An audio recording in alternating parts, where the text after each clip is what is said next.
One of the things that we all love about Aragorn is his warrior spirit. And this is exactly what I'm going to talk about here from a psychological point of view in this video. When it comes to Aragorn, Aragorn has what the psychologist Robert Moore called the warrior archetype. People with a strong warrior archetype always have an enemy, according to Robert Moore. And it is that very enemy that energizes their psyche to take a lot of action against it. Aragorn knows his enemy very well, unlike most modern people today.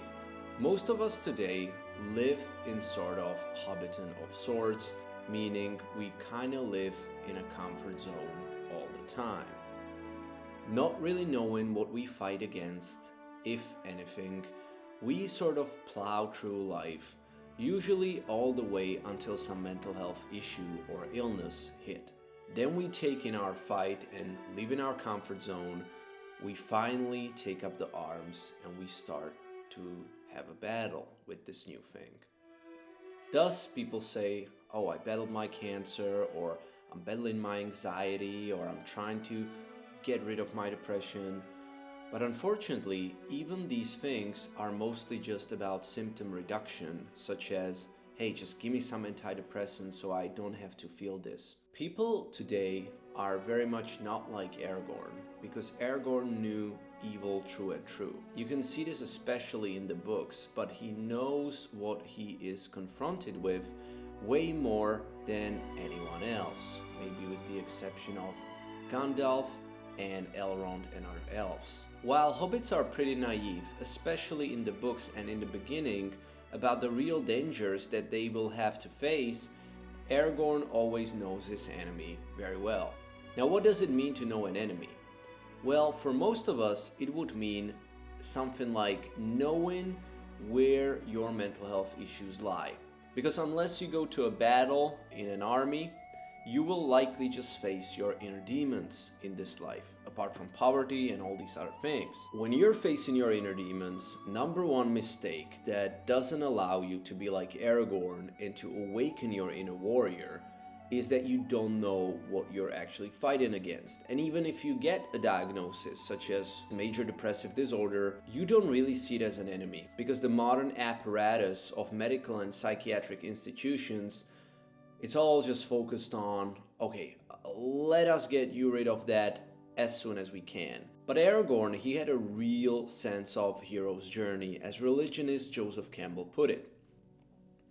Hero's journey means that, and we can illustrate this on Bilbo, you are in a hobbiton, which is your ultimate comfort zone. There are no enemies, there are no dragons to slay, there are no treasures to take, however, also.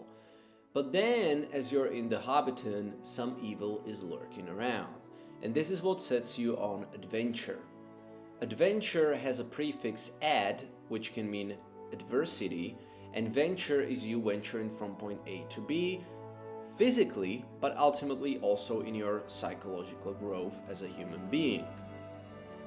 You learn new things, you beat your bosses in a video game, sort of.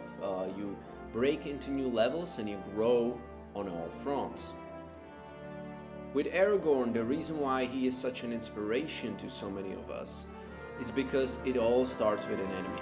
He has an enemy. And because he has an enemy, he has all the energy he needs. If you don't have an enemy, like most people today, if you constantly live in a hobbiton, which is your comfort zone with no adventure around, no dragon lurking around, no inner demons to smash, and definitely no adversity. And if there's some, oh, let me take a pill immediately, well, you're robbing yourself of hero's journey. But what's more, according to Robert Moore, you're robbing yourself of very vital psychological energy that you are not gonna get to otherwise, unless you have an enemy, or more of them in fact. So Aragorn has a warrior archetype that's very strong because he has an enemy. What's more, warrior always has a very clear mission and purpose in life that sort of like a good fight that he fights on the behalf of others. And Aragorn has exactly that. The meaning of all Lord of the Rings is really transformation. It's all about transforming men to a stage where they will be able to rule Middle-earth. It's all about seeking the hidden potential in the smallest possible beings there that no one would respect upon first sight, hobbits. It's all upon getting from Strider, from a ranger, into Elisar, the king of Middle-earth, who Aragorn is in the end of the books and movies. Lord of the Rings is ultimately all about fulfilling your potential. Tolkien, as a devout Catholic, fought in these ways a lot because Catholicism, unlike many other religions, doesn't really believe that you're saved just by believing in the religion. It is all about inner growth and journey, which in Catholicism is usually called purification, illumination, and unification. But that will be for some other video. However though, Catholic landscape is very different from that of other religions, and Tolkien himself said that Lord of the Rings was kinda a Christian work, although subconsciously and not consciously. Setting aside from Catholicism, one thing is clear, and that is that Lord of the Rings is all about transformation. And if you want to transform as well, just like Aragorn did, you will have to follow in his footsteps by first having an enemy, and second, going after a certain plan, going after a certain purpose, on a certain mission, on a certain hero's journey. That's all about beating that enemy. But it's not just about beating the enemy in the fastest time possible. It's also about the lessons learned, the person you're going to become in that beating process, the lessons that, the treasures really that you're going to get, from that dragon. And this is what modern day psychotherapy is always missing. They never talk about these treasures. It's always just about, oh, this is dragon, how can we slay it chemically somehow? How can we just get you rid of it and set you back to Hobbiton, to the incredible comfort zone? Well, Aragorn doesn't want to be in comfort zone. All he does is he's going against discomfort, he's seeking adversity, but not for the sake of it or his own ego or to be the strongest man around.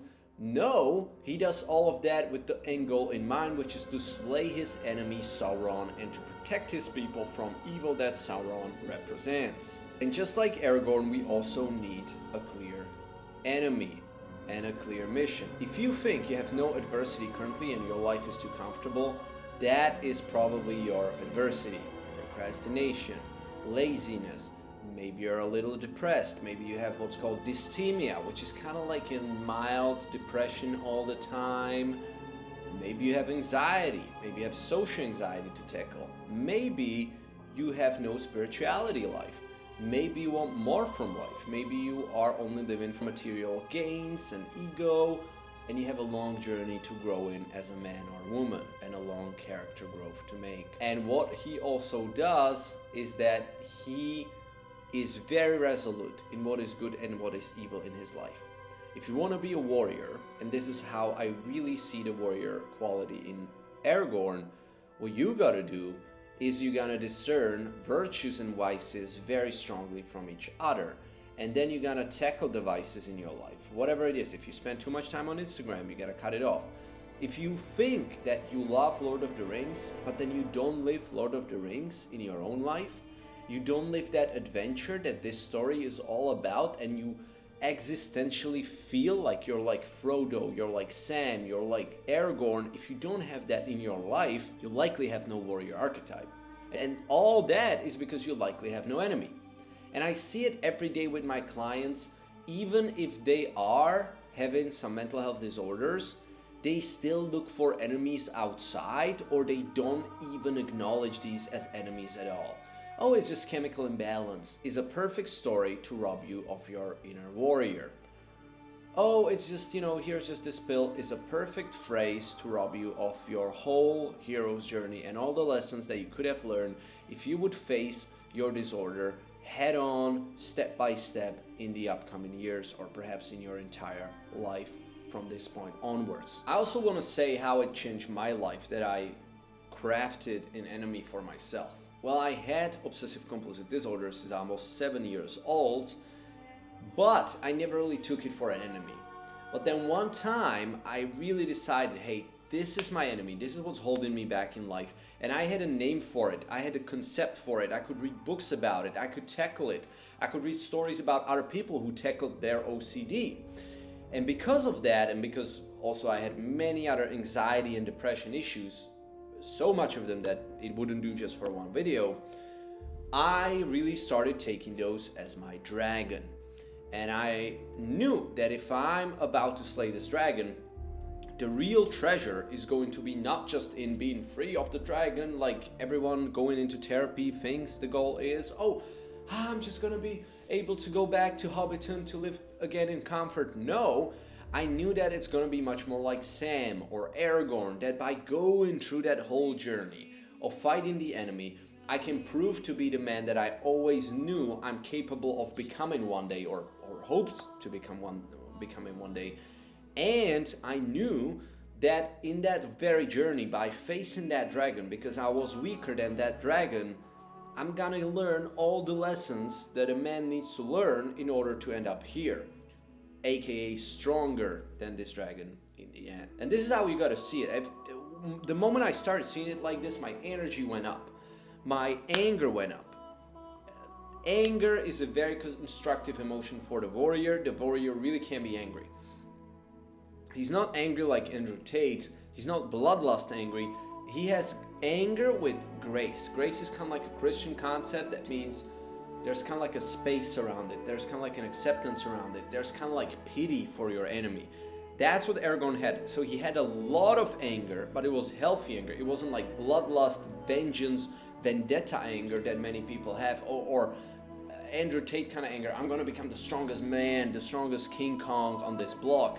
No, for Aragorn, the proper warrior, healthy warrior energy was subverted to his inner king. And this is what Robert Moore talked about. He said that if your warrior energy is only for your own ego and not subverted to some not subverted to some king, which was God mostly. And for Robert Moore, it was God. He said, God can be like Christ, can be like your king. That you subvert this warrior energy to, hey, God, I'm gonna be serving you with this warrior quality that I have, with this anger. That's why I'm gonna be smashing enemies to your feet, kind of. That's why I'm gonna tackle all these things. The moment you have that, the warrior energy is protected from corruption and it can be healthy. If you don't have that, it will go into grandiosity and your warrior energy will just serve your own ego and it will be to your own demise. And if you think this is just for me making a video that sounds cool and not reality, I'm working for the last 5 years with many people from many different areas of life, and I can tell you one thing.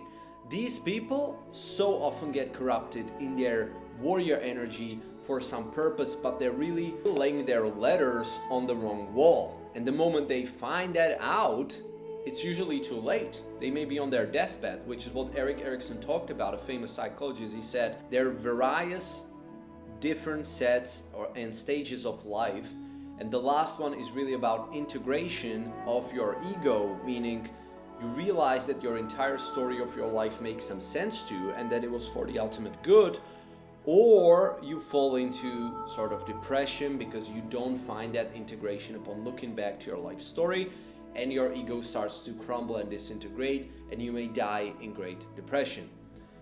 That's what happens if you set the letter on the wrong wall. If you set the letter on the wall of ego, your own interests, your own egotistic pursuits of money, pleasure, fame, and comforts, that's what will happen. So you need to be like Aragorn and set the letter of all your life efforts on the right wall, which is a wall of king, whatever that king is for you. It's just like in that old Parsifal story from medieval times where Parsifal was a knight, and that story is crazy interesting because he meets a king and every enemy he subdues, he never kills them because these enemies represent different qualities in your psyche, different inner demons in your psyche that you may subdue, but you don't kill them.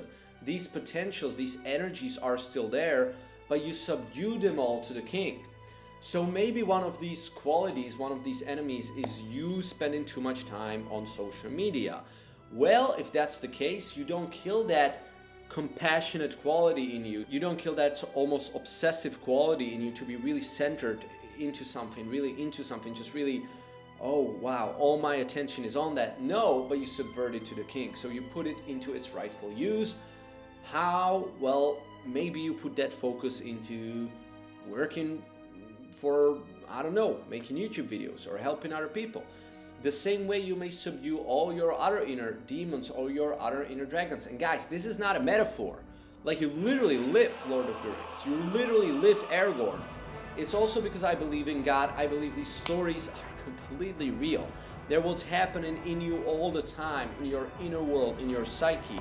Anyway, guys, I hope you liked this video. If you did, please leave me a comment down below about what you love about Aragorn, or leave me any questions. I will try to answer if I have the time to do so.